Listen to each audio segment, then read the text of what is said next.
গল্পের শুরুতেই আমরা আমাদের ফিমিনি তোয়াকে দেখতে পাই।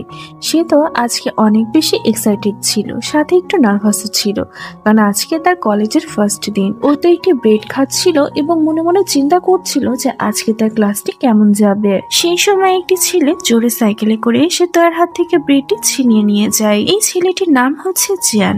ও ছিল তোয়ার ছোটবেলার ফ্রেন্ড। জিয়ান তোয়াকে উদ্দেশ্য করে বলে যে এত তাড়াহুড়া করে কোথায় যাচ্ছিস, মনে হচ্ছে যেন যে মিস ইউনিভার্সের নাম দিতে যাচ্ছিস। তোয়া বলে যে যা তো এখান থেকে, আমার মাথা খাস না, প্রথম দিন কলেজে আমি তোর জন্য লেট হতে চাই না। ওরা দুজনে যেহেতু ছোট থেকে একসাথে বড় হয়েছে, এই জন্য ওদের দুজনের মাঝে ফ্রেন্ডশিপের থেকে বেশি তো ঝগড়া মারামারি লেগে থাকতো। ক্লাসে প্রবেশ করার সাথে সাথে তোয়ার নজর একটি ছেলে দেখে গিয়ে আটকে যায়, যাকে দেখে মনে হচ্ছিল অনেক শান্ত স্বভাবের।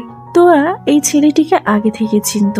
আসলে অন্য একটি শহরে থাকতে তোয়ার যখন ফোন হারিয়ে গিয়েছিল, তখন এই ছেলেটি তোয়াকে তার ফোনটি খুঁজে এনে দিয়েছিল।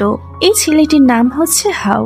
হাউকে প্রথমবার দেখার পরে তোয়ার মনের মধ্যে ওর জন্য একটু ফিলিংস তৈরি হয়। শুধু তোয়া না, বরং বাকি মেয়েরাও তো হাউকে দেখে ফিদা ছিল, কারণ হাউ যেমন দেখতে হ্যান্ডসাম, তেমনি অনেক চার্মিং।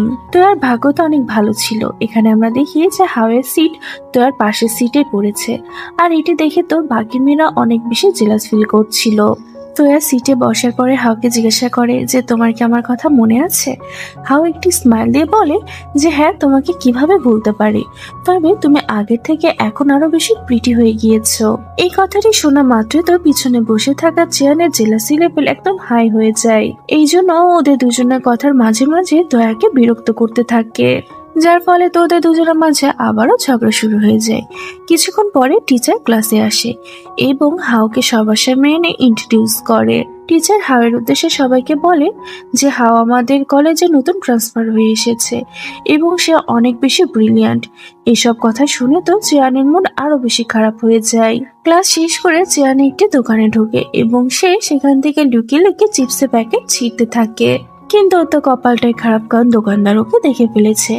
আর ইনি আর কেউ না, বরং জিয়ানের বাবা। জিয়ানের বাবা তো তাকে বকা দিতে যাচ্ছিল, কিন্তু তখনই সেখানে তোয়া চলে আসলে সাথে সাথেই তো ওনার মুডটা চেঞ্জ হয়ে যায়। তোয়াকে দেখা মাত্র সে বলে যে মা, তোমার কি লাগবে। এটা বলেই সে দোকানের সব থেকে বড় চিপসের প্যাকেটটি তোয়াকে দিয়ে দেয়।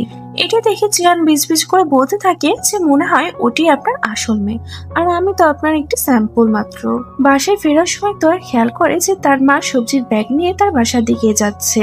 এটি দেখে তো তোয়া তার সাইকেলের স্পিড আরো বেশি বাড়িয়ে দেয়, কারণ সে তার বাসার অভ্যন্তরের ব্যাপারটা অনেক ভালো মতনই জানতো।